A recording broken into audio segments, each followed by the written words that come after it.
Baik, bismillahirrahmanirrahim. Assalamualaikum warahmatullahi wabarakatuh. Teman-teman sekalian, bagaimana kabarnya pada pagi hari ini? Alhamdulillah, sukses, mulia, kreatif, mandiri, Allahu Akbar. Ya baik teman-teman sekalian, untuk materi fikih pada hari ini kita akan membahas seputar dengan toharoh ataupun bersuci. Apa pengertian ataupun definisi daripada bersuci? Pengertian ataupun definisi daripada bersuci adalah membersihkan diri dari kotoran, kemudian dari najis, kemudian dari hadas kecil maupun hadas besar. Saya ulang lagi, bersuci adalah membersihkan diri dari kotoran, dari najis, dan dari hadas, baik hadas besar ataupun hadas kecil. Itu adalah pengertian ataupun definisi daripada bersuci. Sekarang kita akan masuk pembahasan apa alat yang digunakan untuk bersuci. Alat-alat yang digunakan untuk bersuci ada 3. Alat yang digunakan untuk bersuci ada 3. Yang pertama adalah air bersih dan suci. Yang pertama air bersih dan suci. Kemudian yang kedua batu. Yang kedua batu. Dan yang terakhir ataupun yang ketiga adalah tisu. Yang pertama adalah air bersih dan suci. Jadi ketika kita ingin bersuci, maka cara bersucinya menggunakan dengan air yang suci dan mensucikan. Air yang bersih dan suci.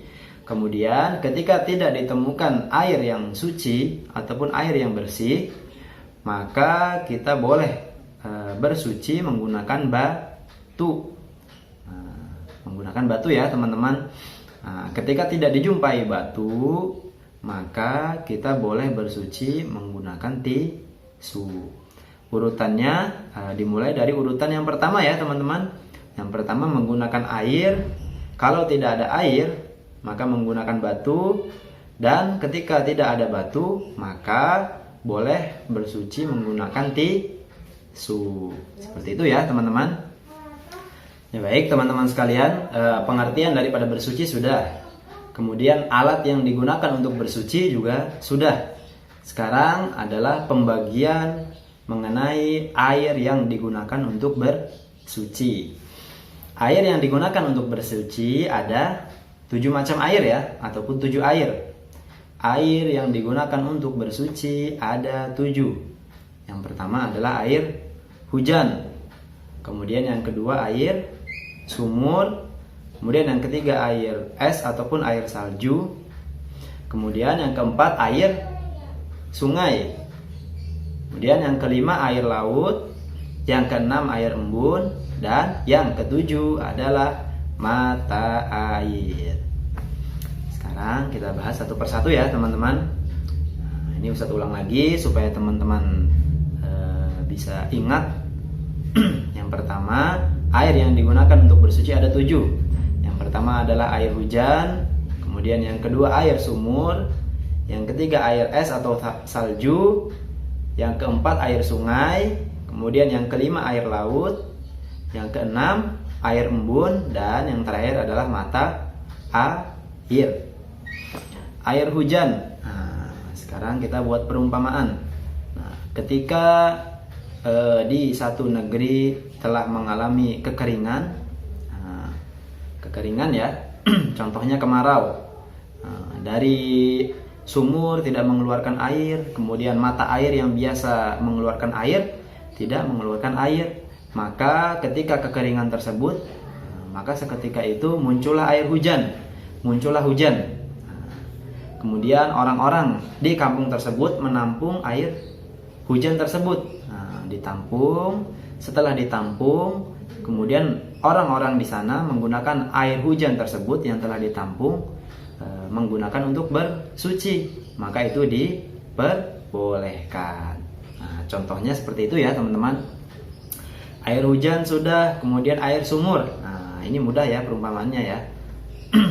Ketika kita mengambil air dari sumur, kemudian air tersebut digunakan untuk berwudu ataupun untuk bersuci, maka air tersebut diperbolehkan ataupun bersuci yang kita lakukan itu telah sah ya, karena air sumur merupakan salah satu daripada air yang boleh digunakan untuk bersuci.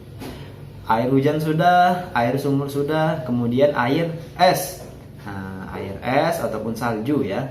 Contohnya ketika kita berada di satu negeri yang mana di negeri tersebut sedang mengalami turun salju, maka air di negara tersebut ataupun di negeri tersebut sudah menjadi kristal ataupun batu es ya, sudah menjadi es batu ataupun mengeras. Maka contohnya seseorang mengambil air salju tersebut, mengambil salju, kemudian salju tersebut diletakkan di satu tempat, kemudian salju tersebut mencair. Maka salju yang mencair menjadi air. Ketika digunakan untuk bersuci, maka bersucinya orang tersebut adalah sah. Seperti itu ya teman-teman. Karena air salju ataupun air es termasuk daripada macam-macam air yang sah digunakan untuk bersuci. Air hujan, air sumur, air es atau salju sudah. Yang keempat adalah air sungai. Nah, contohnya ketika kita berada di kebun ataupun berada di sawah, maka seketika itu waktu sholat telah tiba. Akhirnya kita ketika ingin mengerjakan sholat tidak memungkinkan untuk kembali ke rumah, maka kita diperbolehkan menggunakan air sungai yang ada di sekitar kita untuk bersuci. Seperti itu ya. Contoh saja ya, hanya contoh. Baik, air hujan, air sumur, air es atau salju, air sungai sudah, kemudian air laut. Air laut. Contohnya, Ustaz berikan contoh. Contohnya kita sebagai pekerjaan kita sebagai nelayan, pelayan. Maka ketika kita berada di tengah lautan, kemudian waktu sholat telah tiba, sedangkan kita tidak membawa persediaan air untuk bersuci, maka kita diperbolehkan bersuci menggunakan air laut. Meskipun air yang kita gunakan bersuci tersebut mengandung daripada garam, tetapi tetap diperbolehkan ataupun tetap sah bersuci kita menggunakan air laut. Contohnya seperti itu ya teman-teman.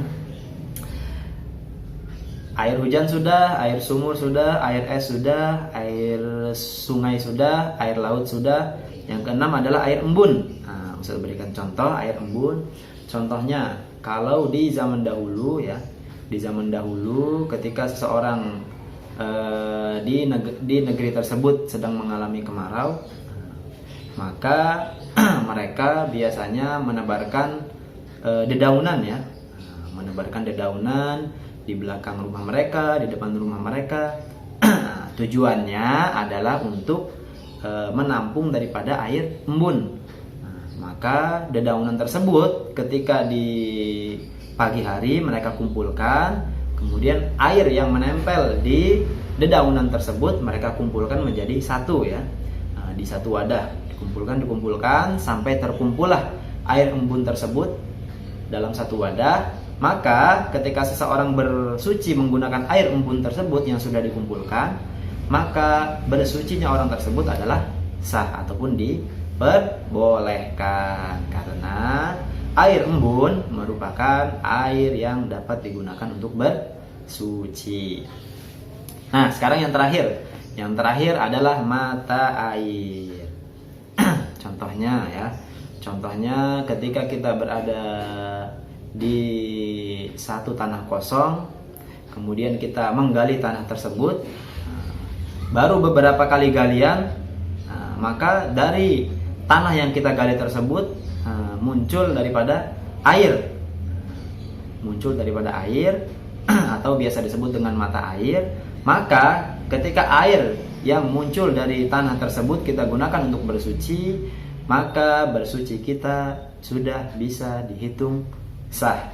Karena air ataupun mata air yang kita gunakan untuk bersuci termasuk daripada macam-macam air yang dapat digunakan untuk bersuci. Maka ketika kita bersuci menggunakan mata air ataupun air yang keluar dari mata air, maka bersuci kita diperbolehkan ataupun bersuci kita menggunakan air tersebut adalah sah. Seperti itu ya teman-teman.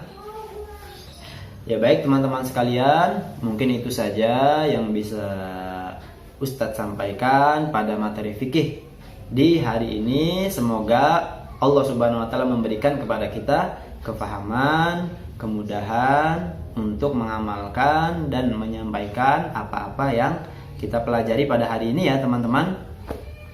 Ya mungkin itu saja dari Ustadz. Mohon maaf kalau ada kekurangan. Wabillahi taufiq wal hidayah. Wassalamualaikum warahmatullahi wabarakatuh.